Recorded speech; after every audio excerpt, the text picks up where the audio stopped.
निश्चय के अधीन आर्थिक हल युवाओं को बल के अनुसार, ठीक है, एक निश्चय के अंतर्गत में आता है। जो निश्चय है आर्थिक हल युवाओं को बल, उस निश्चय के अंतर्गत में ना 3 योजना चलाए जा रहे हैं बिहार सरकार। और वो 3 योजना है Bihar student credit card loan योजना, दूसरा है स्वयं सहायता भत्ता, तीसरा है कुशल युवा कार्यक्रम। Bihar student credit card loan योजना जो है वो ऐसे बच्चे बिहार सरकार से 4 लाख रुपया लोन ले सकते हैं जो इंटर पास कर चुके हैं और ग्रेजुएशन में नामांकन किए हुए हैं और उनके आर्थिक स्थिति अगर गंभीर है तो वो 4 लाख रुपया बिहार सरकार की तरफ से ग्रेजुएशन करने के लिए यानी आगे की पढ़ाई करने के लिए वो ले सकते हैं, ठीक है। और सेम प्रोसेस मतलब लड़की का भी सेम वैसे ही प्रोसेस है, लेकिन रिटर्न के बाद अगर किया जाए तो वो 1% दर के हिसाब से गर्ल्स लोगों को और 4% के दर के हिसाब से बॉयज लोगों को रिटर्न करना होता है, ठीक है। लेकिन कब रिटर्न करना होता है? ये 5 ईयर के बाद होता है, ठीक है। आपको 5 ईयर तक वो पढ़ने के लिए देंगे बिना सूद ब्याज का, लेकिन 5 ईयर के बाद आपको गर्ल्स लोगों को 1% के ब्याज पर और बॉयज लोगों को 4% के ब्याज पर देना है। लेकिन इस बीच में अगर उनका जॉब नहीं लगता है तो वो अपना जाके डीआरसी में अपने प्रावधान को जाके बता सकते हैं कि भाई मेरा अभी तक जॉब नहीं लगा है, तो आगे की अगर प्रक्रिया बिहार सरकार का हो तो वो आपको कर सकते हैं, ठीक है। दूसरा जो योजना है वो स्वयं सहायता भत्ता है। अब स्वयं सहायता भत्ता में क्या होता है, तो वैसे बच्चे जो इंटर करके आगे की पढ़ाई छोड़ देते हैं और उनकी उम्र सीमा 20 से 25 साल है, तो वो लोग बिहार सरकार की तरफ से 24 महीना तक 24,000 रुपया ले सकते हैं, ठीक है। ये भत्ता जो देते हैं स्वयं सहायता भत्ता, ये बेरोजगारी भत्ता नहीं है, ये स्वयं मतलब खुद के हेल्प के लिए दिया जाता है। और वो सब बच्चे इसलिए लिया जाता है कि ताकि उसको आने वाले कल में जो भी उसकी कठिनाई होती है उससे वो अपना पूरा कर सके, है ना। तीसरा जो योजना है वो कुशल युवा कार्यक्रम का है। और कुशल युवा कार्यक्रम में नामांकन करने के लिए आपकी जो डॉक्यूमेंट की जरूरत होता है वो आधार कार्ड, बैंक अकाउंट, निवास प्रमाण पत्र और मैट्रिक का मार्कशीट, ठीक है। और इसकी जो उम्र सीमा है वो 15 से लेकर 28 साल जनरल कास्ट का, 15 से लेकर 30 साल ओबीसी ईबीसी कास्ट का, 15 से लेकर 33 साल एससी एसटी कास्ट का, ठीक है। इसकी जो निम्नतम अगर बोले एजुकेशन की क्वालिफिकेशन क्या चाहिए तो मैट्रिक पास होना बहुत जरूरी है। आप मैट्रिक पास यानी मध्यमा अगर पास नहीं होंगे तो आप कुशल युवा कार्यक्रम में नामांकन दर्ज नहीं करा सकते हैं, ठीक है।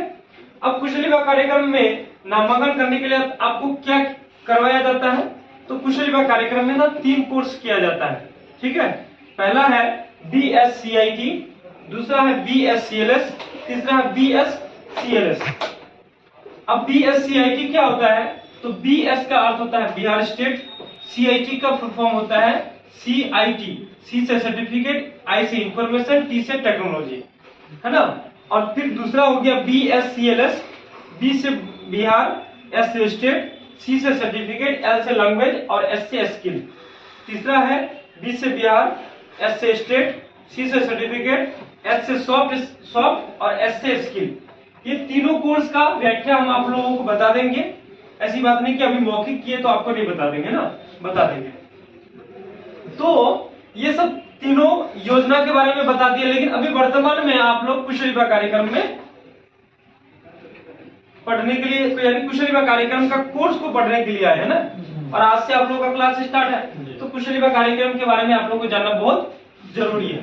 तो मेरा फर्स्ट क्वेश्चन क्या था आप लोग से कि कुशल युवा कार्यक्रम क्या है, ठीक है। तो मैंने आप लोगों को पूरी तरह से बताया और डिफिनेशन के साथ बताया।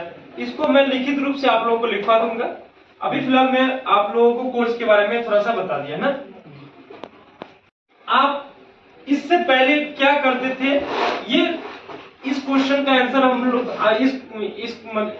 इसके बारे में हम आपसे नहीं पूछेंगे, लेकिन जब आप यहाँ पे आते हैं तो यहाँ का हर एक चीज को फॉलो अप करना है आपको।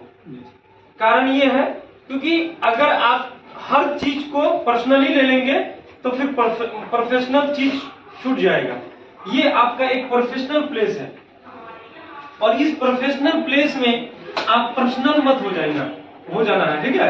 अब पर्सनल अगर आप हो जाएंगे तो प्रोफेशनल में क्या फर्क रह जाएगा। तो इसके लिए सबसे इंपॉर्टेंट बात है कि यहाँ का रूल्स और रेगुलेशन जानना बहुत जरूरी है। आप जब इन करते हैं, यहाँ पे इन करने के बाद आप जो भी टीचर आपके सामने में रहता है उसको आप संबोधित कीजिए, ठीक। ये क्या होता है, व्यवहार कौशल होता है। हम लोग हर चीज के बारे में आपको बताएंगे। तीनों कोर्स है, तीनों कोर्स में डिफाइन करके हम हर एक चीज के बारे में आपको बताएंगे।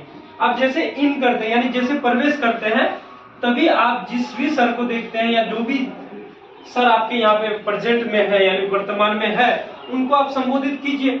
आप अगर मॉर्निंग में आते हैं तो गुड मॉर्निंग बोल सकते हैं, आफ्टरनून बोल सकते हैं, गुड इवनिंग बोल सकते हैं, प्रणाम सर बोलते हैं, जिससे भी बोलना है आप अपने हिसाब से आप संबोधित कर लीजिए, ठीक। उसके बाद यहाँ पे आने के बाद अगर आप डायरेक्टली क्लासरूम में आते हैं तो वो फिर नहीं होता। आप क्या कीजिए कि डायरेक्टली आने के बाद आप सिस्टम में जाइए वहां सर्वर में, और सर्वर में जाके आप अटेंडेंस बना लीजिए। सबसे पहला प्रायोरिटी आप लोगों का ये रहेगा कि आप यहाँ आने के बाद सबसे पहले आपको क्या करना है, फिंगरप्रिंट बनाना है। यानी फिंगरप्रिंट मतलब आइरिस। आपका तो फिंगरप्रिंट नहीं लगता है, आंख से बनता है ना अटेंडेंस, तो आपका आइरिस लगाना आपको बहुत जरूरी हो जाता है, क्योंकि आपका काउंट होता है। आपका यहाँ पे कितना घंटा आप रहे वो काउंट होता है। तो सबसे पहले आपको क्या करना है, अटेंडेंस बनवा लेना, ठीक। अटेंडेंस बनाने का यहाँ पे जब आना है तो यहाँ आने के बाद जो आपको टास्क मिलेगा उस टास्क पर फोकस करना है, ठीक है। न कि अपने पास में जो मोबाइल है उसको निकाल के अपना रील्स हुआ, सोशल मीडिया में रहना, इधर उधर करके अपनी जिंदगी को बर्बाद कर देना, ठीक है।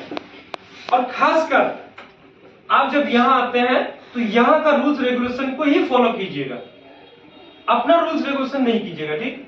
यहाँ से निकलने के बाद अगर आप पूरे इस एरिया में भी आप रहते हैं तो उसमें भी आप लोगों को थोड़ा सा दिक्कत होगा। कारण ये कि छुट्टी के बाद आप सीधा घर चले जाइए, घर से आप आइए यहाँ पे, वो अलग बात है। अगर आप छुट्टी के बाद सीधा कहीं जाते हैं तो या तो घर से ऑर्डर लीजिए तब कहीं जाइए, ठीक है। ये सब हमने कल भी बताया था और आज भी हम बता रहे हैं, ठीक है। ये सब थोड़ा सा केयरफुली।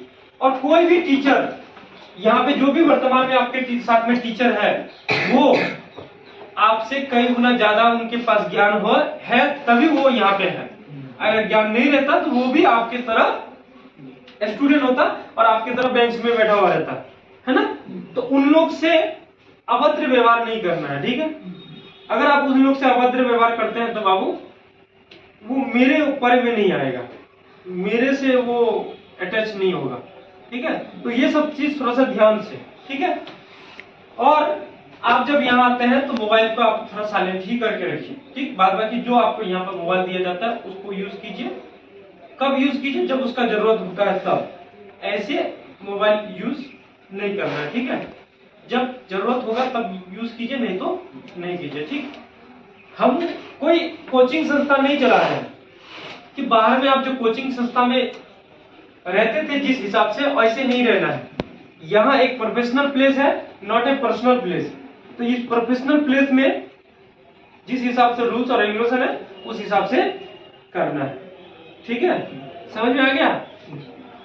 इसमें से कोई किसी को कोई डाउट नहीं है ना? डाउट नहीं है ना?